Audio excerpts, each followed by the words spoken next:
നല്ലൊരു രുചിയുള്ള ഭക്ഷണം പോലും മര്യാദയ്ക്ക് കഴിക്കാൻ ഭാഗ്യം കിട്ടാതെ പോയ ഒരമ്മ.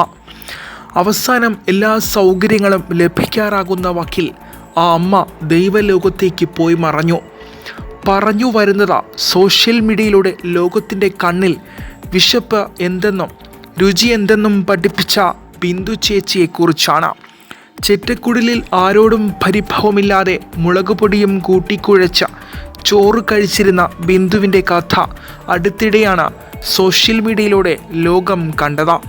സ്വന്തം വേദനകളിലും നിറപുഞ്ചിരിയോടെ തൻ്റെ വേദനകൾ ലോകത്തിനു മുന്നിൽ അവതരിപ്പിച്ചപ്പോഴും ആ അമ്മ കരഞ്ഞില്ല.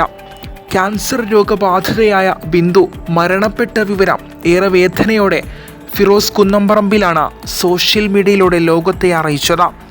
വാർത്ത പരന്നതോടെ കണ്ണീരോടെയാണ് കേരളക്കര അത് ഏറ്റെടുത്തത്. വാടക വീട്ടിൽ കഴിഞ്ഞിരുന്ന ബിന്ദുവിന് വീടെന്ന സ്വപ്നം പൂവണിയാൻ ഫിറോസ് കുന്നംപറമ്പിൽ ഭൂമി വാങ്ങി 5 ലക്ഷം രൂപയും നൽകിയിരുന്നു.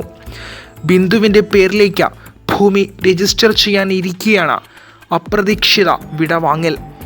കീമോ ചെയ്ത ശേഷം അടുത്തിറങ്ങിയ ചില വീഡിയോകളിലൂടെ തനിക്ക് നെഞ്ചുവേദനയും ശ്വാസതടസ്സവും ഉള്ളതായും പുതിയ വീട്ടിൽ കയറും മുൻപ് താൻ ചിലപ്പോൾ വിടവാങ്ങിയേക്കാമെന്നും ബിന്ദു പറഞ്ഞിരുന്നു. ആ വാക്ക് സത്യമാകുകയും ചെയ്തു. പ്രിയ സോദരിക്ക് ആദരാഞ്ജലികൾ. News desk Mallu 1.